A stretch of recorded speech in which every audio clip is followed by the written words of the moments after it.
हप्ता आता लवकरच जमा होणार आहे। महिला बालविकास मंत्री आदिती तटकरे यांनी ही माहिती दिली आहे।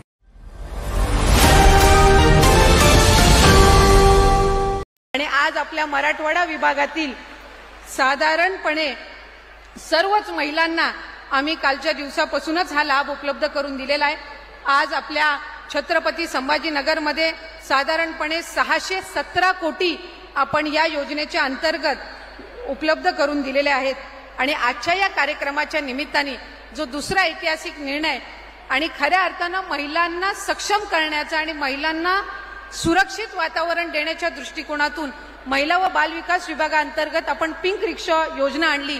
आणि आम्हाला आज मनापासूनचा अभिमान आहे की या पिंक रिक्षा पहिल्या जर आपण कुठे उपलब्ध करून देत आहोत तर आज या ऐतिहासिक नगरीमध्ये छत्रपती संभाजीनगरमध्ये आपण या उपलब्ध करून देत आहोत। राज्यामध्ये 10,000 पिंक रिक्षा आपण उपलब्ध करून देत असताना प्रत्येक महानगरपालिका क्षेत्रामध्ये साधारणपणे 500 ते 1000 पिंक रिक्षा आपण उपलब्ध करून देणार आहोत। आणि आज प्रातिनिधिक स्वरूपात आपल्या मुख्यमंत्री आणि दोन्ही उपमुख्यमंत्र्यांच्या हस्ते आपण त्याचं अनावरण करत आहोत।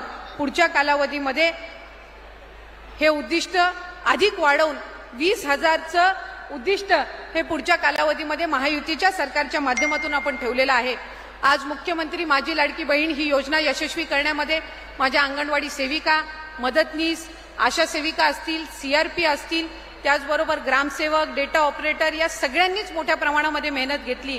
आणि खऱ्या अर्थानं या महायुतीच्या सरकारने एकही घटक त्या ठिकाणी लाभापासून किंवा त्यांच्या अधिकारापासून वंचित ठेवला नाही।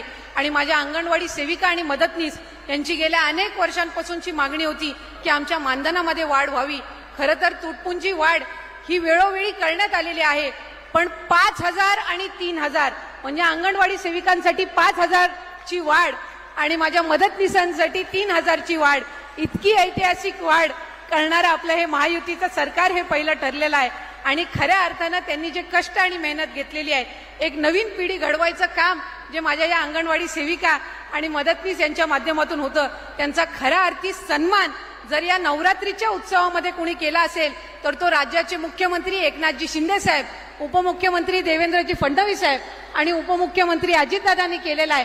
त्यामुळे मी माझ्या सर्व अंगणवाडी सेविका आणि मदतनीस यांना विनंती करीन की आपण जोरदार टाळ्या वाजवून आपल्या खऱ्या अर्थानं या तिन्ही लाडक्या भावांचे आभार मानावे। मी पुन्हा एकदा आयोजकांचे या निमित्ताने आभार मानते। आणि खऱ्या अर्थानं पुढच्या कालावधीमध्ये 2.5 कोटीचं उद्दिष्ट मुख्यमंत्री माझी लाडकी बहीण या योजनेअंतर्गत आपल्याला गाठायचं आहे आणि ते आपण लवकरात लवकर गाठणार आहोत। राज्याचे दुसरे उपमुख्यमंत्री अजितदादांचे सुद्धा मी या निमित्ताने मनापासूनचे स्वागत या ठिकाणी करते। आणि जमलेल्या माझ्या सर्वच माता भगिनींना नवरात्री उत्सवाच्या मनापासूनच्या शुभेच्छा देऊन थांबते। धन्यवाद। जय हिंद।